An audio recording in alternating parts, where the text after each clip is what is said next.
If you get enough Shocklands inside a collector box of Ravnica Remastered, can you make your money back?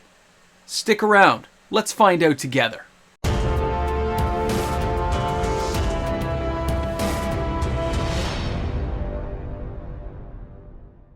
Hey guys, welcome back. MTG Moxman here, and we are on Box 4 video of Box 4 video. That's the last video in the Ravnica Remastered block series, and of course 401 Games is nice enough to let me open all this product. I do not own it. It is not for sale. It is for inventory purposes and is going to the store, so I don't get to keep it, look at it, or hold it beyond doing this video. But thanks again to 401 Games for letting us take a look at this amazing product. A well put together set by Wizards of the Coast that is just not getting the reception players hope. And of course, in this video, we are hoping to get to that elusive Shocklands. We want to see how many we can get to make it all the way. Can we get 10? Can we get 11? What is the max amount we're going to find inside a box? Remember, there are 3 other videos in the series, and each of those, you will see how many we got and where this product may take us in the future. It's kind of interesting to see all this stuff. It's great. And of course, if you enjoyed today's content, guys, don't forget to like, give it a thumbs up.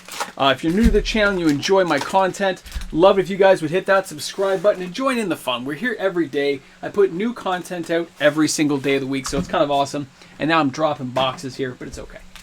We're going to make it work. And remember, any mistakes in today's video are not on me. They are blamed on somebody else who is not here. It doesn't matter who they are. We'll just pick a random person. All right, guys, let's get down to business here.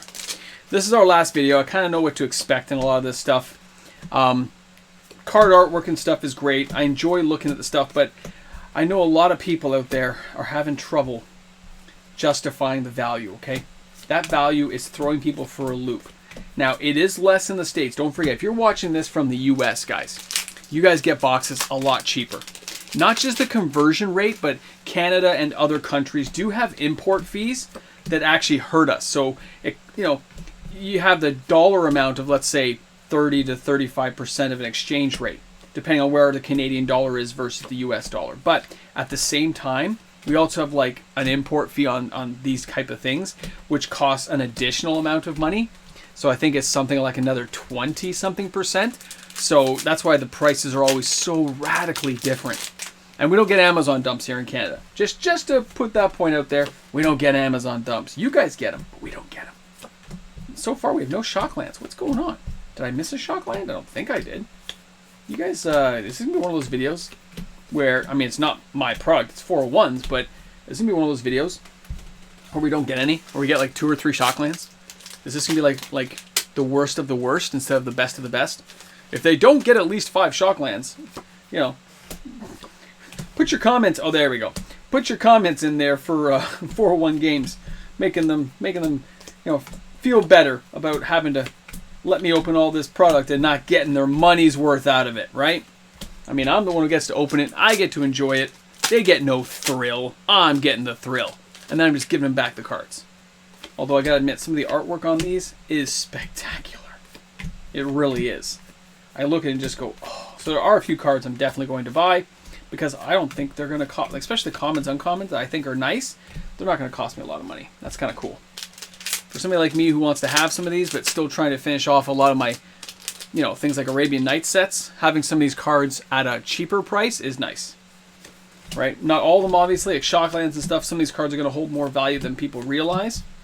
Just because I don't think the dollar amount's going to be there to want, players to want to open as much as they think they're going to. There will be an initial glut, and then I'm expecting things to kind of peter off, slow down, or even become non-existent. That's why stores are being so cautious on buying mass amounts. They know there'll be some interest. There'll be some players who want to buy packs, but the idea that they're going to open tons and tons of boxes, after what Wizards of the Coast did with 30th anniversary, it's totally changed the mindset of players, and we're just not doing what we used to do. Our patterns have changed, and Wizards of the Coast is not quick enough to adapt yet. Let's see, we're still in box 1 here. We got 2 Shocklands, so this is pretty low. We got Nicol Bolas. Remember, we used to be like a $50 card. Remember that? What do they say? Pepperidge Farm remembers that? Yeah. Oh wait, that goes there. Because I remember that. I look at that and go, yep, I remember that card being worth some serious cash. What happened?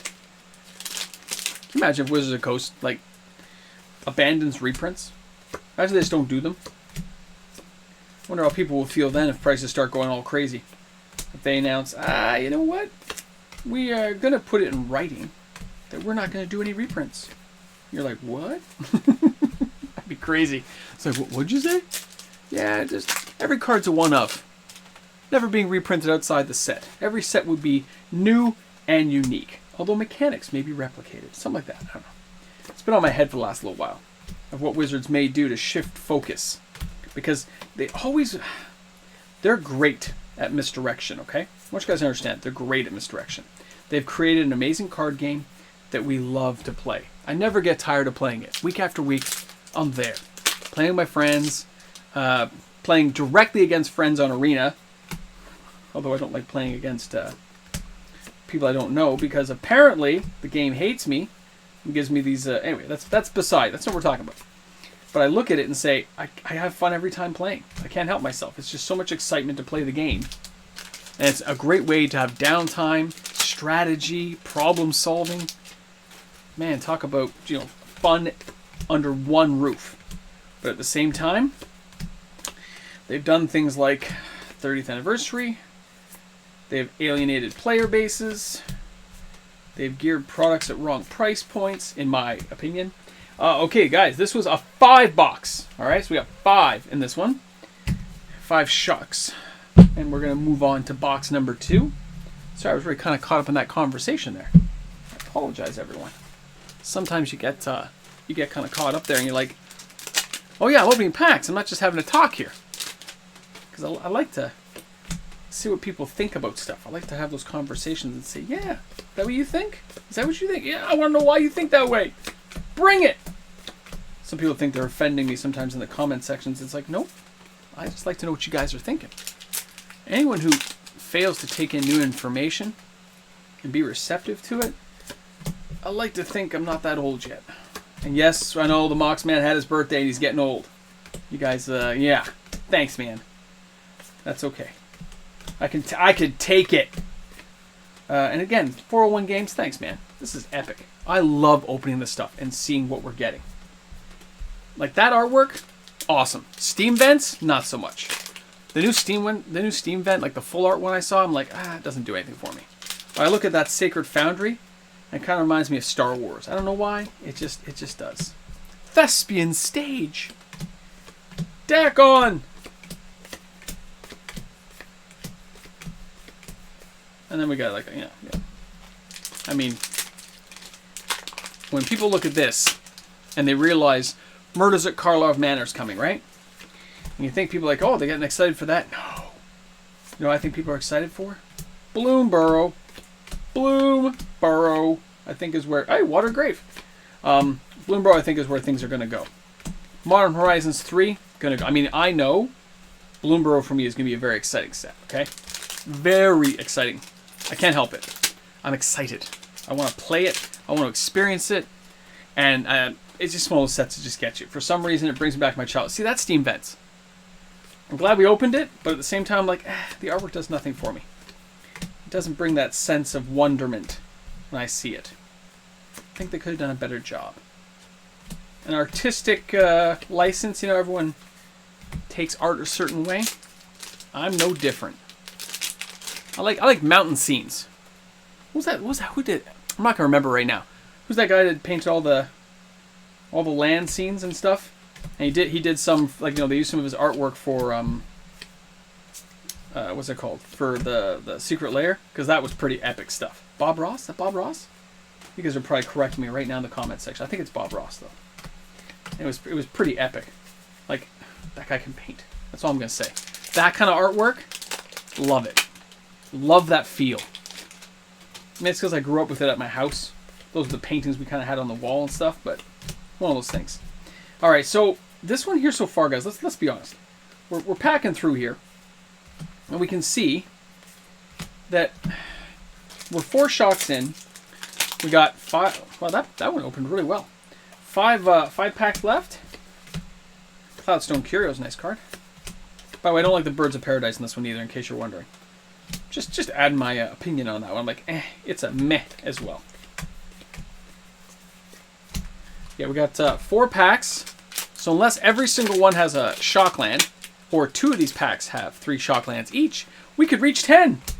We could do it. Because I have seen packs with 3, just so you guys know. It's not impossible. It's just unlikely. And we have not seen a single serialized yet. Right? You guys can go back and watch the other videos and watch those ones for serialized. But this one here, like, look, we haven't seen we've seen a Niv-Mizzet. Okay, we're at 5. But we haven't seen any amazing Shockland things, have we? And that's curious too. That there's just serialized cards seem to have eluded us in these boxes so far. We have 1 box left after this. I wonder if that's done on purpose. Because I know for some people, from box opening things at stores, there was quite a few of the serialized cards opened. Like we saw it. So, did they make it harder on the collector boxes? Maybe it's easier in a draft box? Oh, can you imagine that? I'm sure it's not like that, but that would be funny.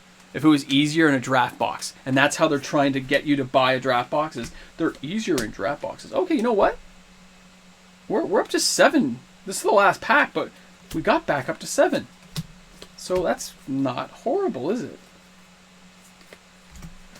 Signet. So remember Exalted. Okay, so guys, that's not a bad amount. I'm gonna put on that pile over there, just because of how I'm packing it later. We'll put those ones there. We'll put the uncommons there. So that's not horrible. Okay. I was surprised there when you look at what we got. Right? Let me just move these over a bit for you guys. Alright. Ready? Last box of the video. The most Shocklands versus the least. And so far, you know, a 5 and a 7, so we gotta get a lot better than that. We have to try to get 10. So this is the last video chance we're gonna have to crack that elusive 10 Shocklands in a video. So let's see if we get lucky here and can get to that 10. 11 packs left to go. I feel like we're counting it down, man. Round 2. That's Street Fighter.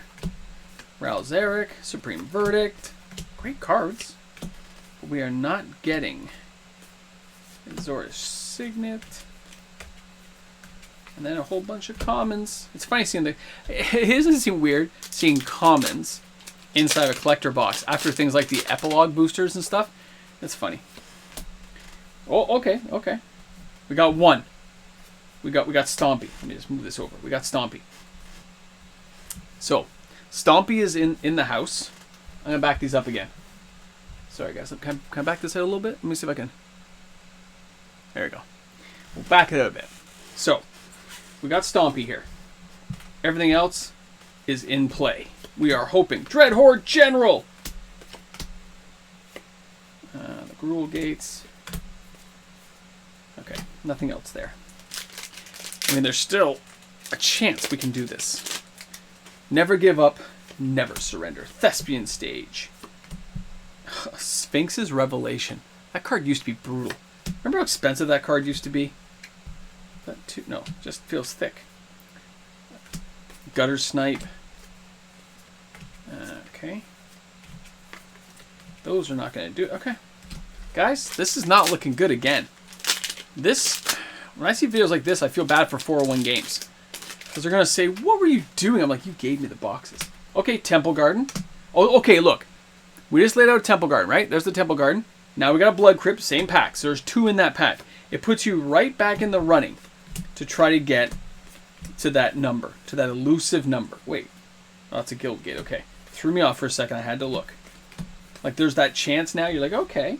We still have enough packs that if you get another 1 or 2 packs with a 2 or a 3 in it, you might get crazy. But at the same time, we know it probably won't happen, but we like to try. Trying. All right, there we go. Anyway, let me just, as we go through this, let's round up our thoughts on this. I've opened a lot of the product now, guys. It definitely seems like it'd be a fun set to draft. I like the crafting of the set. I've told you guys that in numerous videos. It's the price point. It drives it home again and again that they missed the mark by mispricing the product. Okay, Stomping Ground and Hallowed Fountain. To me, they've just mispriced it. If they had lowered the price on this, made it more accessible to players, maybe increased a prize pool or created actual pre-release kits, they may have seen an entirely different beast, okay? Something that we wouldn't have expected. A player audience that feels that it's being welcomed, not insulted. And that's the real kicker, is when you have an audience that feels well received and feels like you're listening to them, you get a better reception with your wallet, okay? Not everyone, but you do generally get a better reception. So I think as Wizards goes forward and continues to evolve the chase of what they're trying to do to get into our wallets, because they're never going to stop, they're going to find a different balance and a different audience for these types of products. Like, I don't think we're going to see a remastered product after this. I think they're going to take a break. There might be online, like in Arena, remastered products, but I think to sell them at this price point, and I know it doesn't cost them a lot to create them, but it's the idea that the negative taste in players' mouths still reflects on Wizards of the Coast, doesn't it? It still reflects on the company as a whole.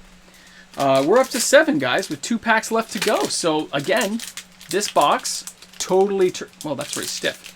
Totally turned around, and we might come out ahead here. Oh, okay. Look at this.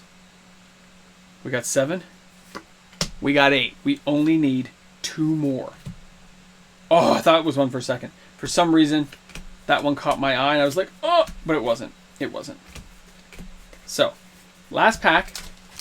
Are the mighty 2 Shocklands in here? Can we get to 10? This is what this is the culmination of what we've been waiting for. Ready? Here we go. Visitation. Nope. Doesn't look like it, boys and girls. Doesn't look like it was in the cards today. But thanks again, everyone, for tuning in. Thanks to 401 Games for allowing me to open the product and have it here for everyone on my channel to enjoy. I hope you guys have got a better thought process and how this product comes around and what you can look for versus singles versus buying packs. I hope you enjoyed the conversation. I'm looking forward to seeing the comments in the comment section. And of course, I'll see you guys here tomorrow for another video. Have a great day today.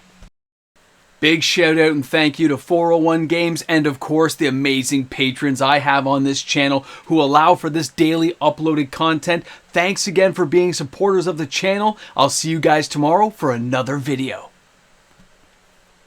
Welcome back to the Ramble Jamble. You've made it to the end of the video. And just a few closing comments as I am now done all the box openings for Ravnica Remastered. I love the product. I'm going to stick by that. I think it's an amazingly well-designed product for like a pre-release, a draft night, but that price tag does not line up with the value inside the box, and that's where Wizards of the Coast just made a huge misstep. Put your foot in it, however you want to put it. They didn't meet where they should have met at the price point. If they just knocked off about 40% of that price tag, because it's all cards that already exist, I think they would have seen some serious receptive audience to this product. But it is what it is, guys. I want to thank you though for hanging out. Thanks for being here on the Ramble Jamble, and of course we'll see you tomorrow, because then we're going to go to the top 10 and this weekend is crazy. I can't wait to share it with you. I'll see you guys then.